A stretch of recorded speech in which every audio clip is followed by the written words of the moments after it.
And Laura, people listening to what you've been saying may well wonder, what on earth was Yoon thinking? Because surely this was a gamble that was set to fail.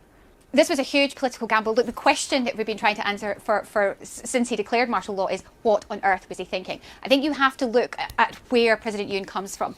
He was not a politician, he was a prosecutor, and he rose to prominence by prosecuting two former presidents.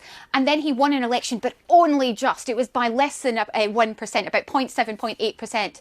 So he didn't really have the kind of power that he hoped for right from the start. He struggled with the opposition party, and he struggled within his own party to get anything done.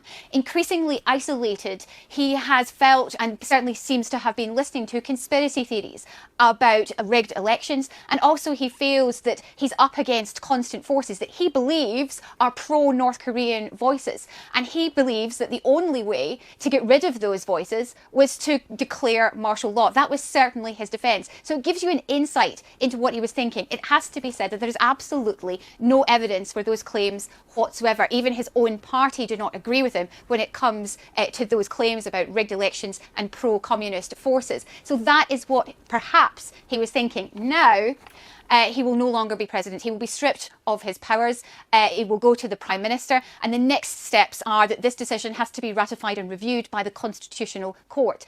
If the court decides, and this could take many months, if the court decides that it is constitutional, then another presidential election will be called.